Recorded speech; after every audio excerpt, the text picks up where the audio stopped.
Imagine doing everything, like completely right in dating. Right. You put in months of effort, you go above and beyond, you play the long game, and then right when she finally looks at you and says she likes you, you have this sudden, just this jarring realization that you don't even want her anymore. Yeah, that's happening a lot. A lot of women out there will call this a terroristic game. They think men are just love bombing them and then abandoning them. But we call it men finally waking up. It is a massive behavioral shift. I mean, it's happening right in front of us. Oh, absolutely. We're constantly hearing this exact complaint from women, saying men just don't make the smooth, charming first moves anymore. Right. They aren't walking up in the grocery store. Exactly. They aren't trying to sweep anyone off their feet on the apps, and they certainly aren't pulling out all the stops to win someone over. People just assume men have collectively forgotten how to approach, or that confidence has just vanished. But they haven't forgotten a thing. No, not at all. They've just made a highly calculated choice to stop playing a game where the odds are, frankly, entirely rigged against them. The social risk is just too high now. Yeah, the social risk, the energy expenditure, the constant threat of being labeled a creep just for saying hello. Men have run the numbers, and they realize the return on investment simply isn't there anymore. Which is really the core of what we are breaking down in this conversation. Exactly. We're going to unpack the mechanics of why men are aggressively pulling back their energy. We'll look at why taking back your attention is actually your greatest asset in the modern dating market. And how to spot the difference, right? Right, the crucial difference between a woman who is just utilizing you for free validation and someone who actually desires you. So let's start with this heavy nostalgia we are seeing for the art of courting. Oh, you hear it everywhere. Constantly. People asking whatever happened to the days when guys would persistently pursue a woman. The boombox outside the window, the relentless chasing, until she finally realizes he's the one. It's basically the 1990s romantic comedy script. Literally. It taught an entire generation that boundary-pushing persistence is romantic rather than, exhausting. But let's look at how that script actually plays out in the real world today. Because here is a scenario we see constantly with guys we talk to. Okay. A man meets a woman, and he pursues her for months. And the entire time, she is playing games. Naturally. Right. When they are physically together, the vibe is amazing. They connect, they laugh, it feels real. Mm-hmm. But the minute they aren't together, she's distant. She's actively playing the field. Exactly. She openly communicates that she wants to, date multiple dudes, and she's essentially treating him like an option while he treats her like a priority. She is keeping him firmly on the hook. It's a very specific power dynamic. Oh, so? Well, she gives him just enough proximity and warmth in person to keep him investing his time and resources. But she maintains enough digital distance to avoid any real commitment or accountability. So he puts in all this heavy listening, and eventually the fatigue just sets in. Of course it does. He realizes the immense energy he is putting out is nowhere near the baseline respect he's getting back. So they go out to dinner, and he finally pulls the plug. Good for him. He looks at her and says, "Look, I think it's best if we just remain friends and go our separate ways." And let me guess the reaction. Complete meltdown. Absolute meltdown. So she breaks down crying right there in the restaurant. Wow. And in this specific scenario we heard about, the guy didn't have his car that night, so she actually had to drive them both back. That is a brutal car ride. The entire drive home, she is sobbing, aggressively accusing him of doing this to her on purpose. She's saying, "How could you do this right when I finally started to like you?" Human behavior is incredibly predictable when you understand the underlying mechanics. I hear that, but let's look at it from her side for a second. Okay, play devil's advocate. Because if you view this without the male context, it feels a bit contradictory. He spends all this time getting her to like him, and the second she finally opens up and offers that validation, he drops her. Doesn't that just look like he was chasing the thrill of the hunt and then got bored? I mean, it looks exactly like that if you completely ignore the timeline and the cost of her cooperation. Fair point. This isn't about a man chasing validation. It's about a man waking up and realizing the return on investment is fundamentally broken. The math doesn't add up. Exactly. By the time she finally says, "Okay, I'll give him a shot," he's had months to observe her character. He has watched how she operates. And what does he see?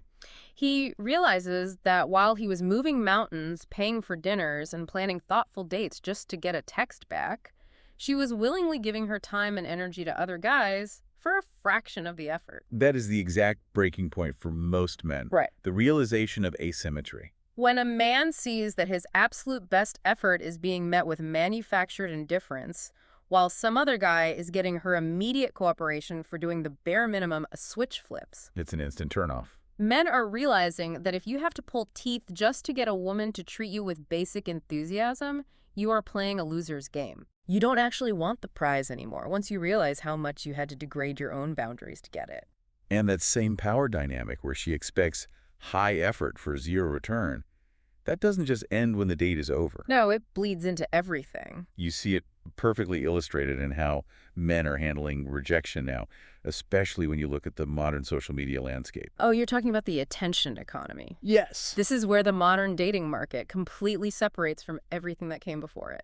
Let's talk about the phenomenon of the Instagram unfollow, because this drives women absolutely insane. It really does. A guy goes out with a woman a few times, he realizes there's no real vibe, or maybe she starts doing the slow fade.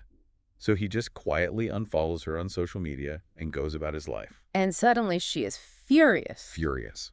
Her ego takes a massive visible hit. We hear this complaint constantly. What do they usually say? A woman will say, look, I wasn't feeling it, but I wanted to spare his feelings. So I just sort of stopped responding to ignore him until he went away. Right, the classic slow fade. But then she gets genuinely angry when he actually unplugs and unfollows her. And her reasoning. She says, now my following is uneven. Unbelievable. She honestly believes he should have just kept following her, liking her posts, and supporting her from afar. It's a brilliant window into modern psychology. I mean, it's like quitting a job, but the manager still expects you to show up to the unpaid company picnics just to make the office look full. Yes. You don't work here anymore, but please stand by the water cooler so the company looks profitable. That is the perfect analogy. Because to women in this digital ecosystem, attention is literal currency. It really is. It provides a dopamine loop of social proof. She wanted the guy to leave her physical space because she wasn't attracted to them, but she demanded his attention stay in her digital space. But why is that digital roster so crucial to her? I mean, what does it actually do? Because if a guy sticks around as an orbiter, viewing her stories, liking her posts, occasionally sending a fire emoji, he acts as a safety net of free validation. So she can take risks elsewhere. Exactly. She can go out and entertain the chaotic, high-drama guys she actually wants, and when those guys inevitably ghost her, she still has this roster of digital orbiters giving her a baseline of attention. And when a man unfollows her? When a man actually respects himself, he takes his attention with him when he walks out the door. He unplugs the machine, and that infuriates someone who relies on that validation to feel seen. It really exposes a massive boundary issue.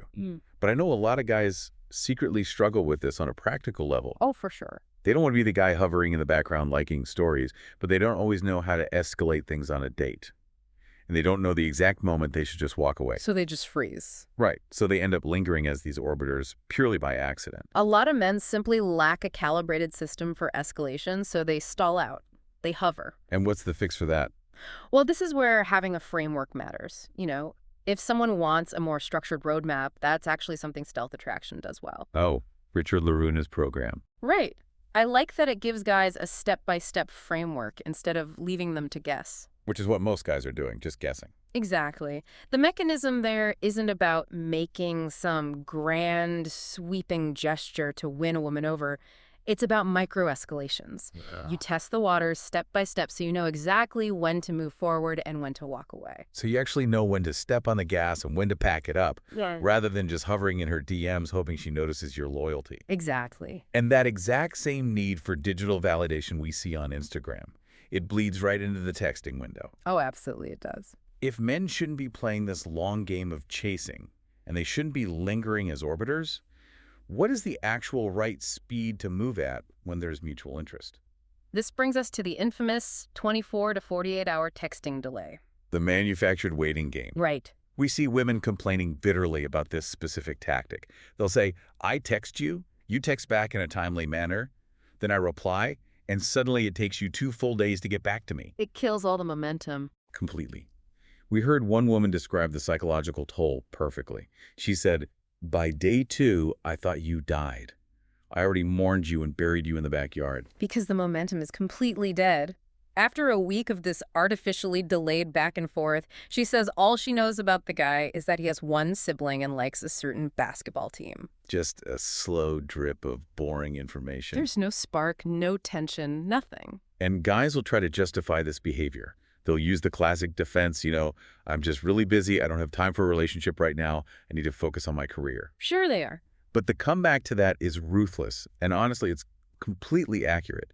If Elon Musk has time to run multiple companies, launch rockets into space, and marry 3 different women, McDonald's can survive without you for 10 minutes while you send a text. It's just a shield. It's a manufactured excuse to avoid looking vulnerable.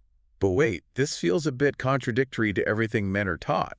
As guys, we are constantly conditioned by the dating world not to seem eager. We are told to mirror her response times, to wait to text back so we don't look desperate. The standard advice? So if a guy suddenly goes pedal to the metal just because she shows a little interest, doesn't he risk blowing the whole thing and looking uncalibrated? It seems contradictory until you understand the physics of dating momentum. Okay, break that down. There is a massive physiological and psychological difference between chasing a highly disinterested woman and matching the momentum of a woman who is genuinely interested. A lot of guys get this wrong. All the time.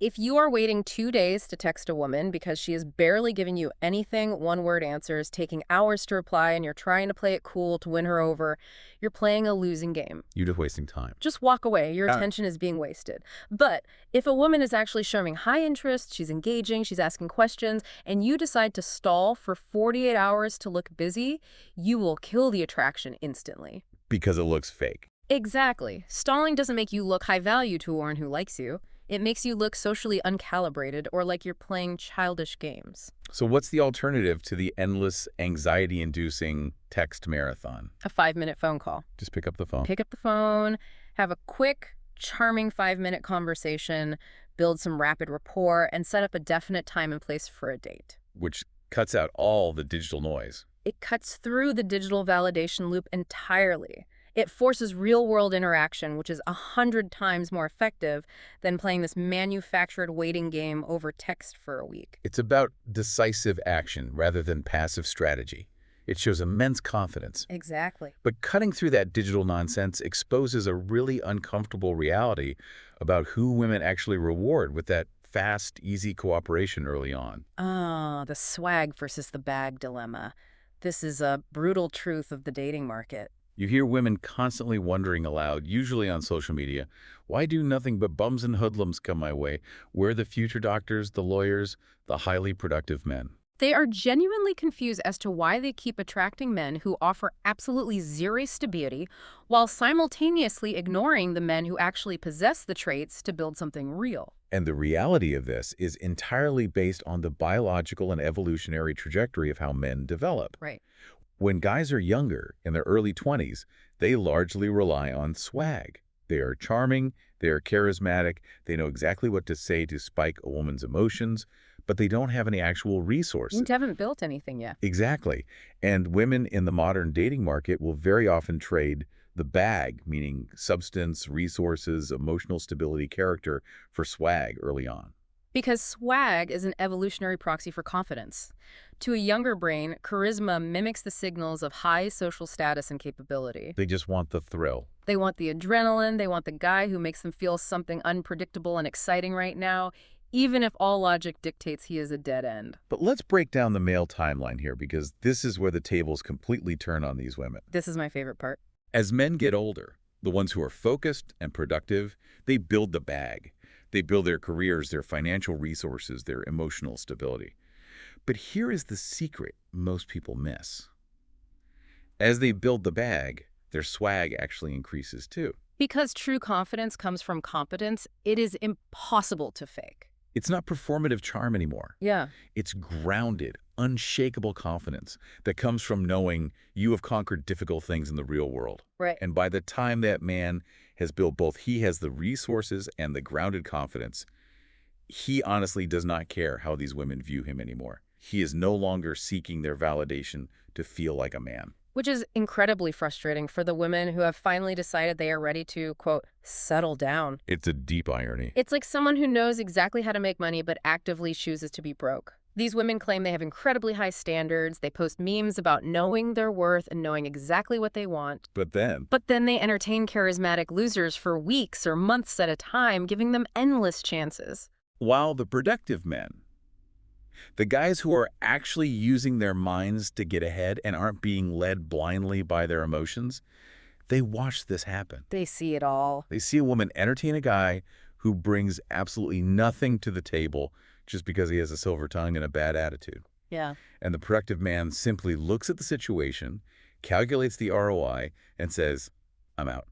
They tap out of the game. They realize these women gladly traded the bag for the swag when they were younger, and now that the women are hitting 30 and want the stability, the highly productive men refuse to be the backup plan.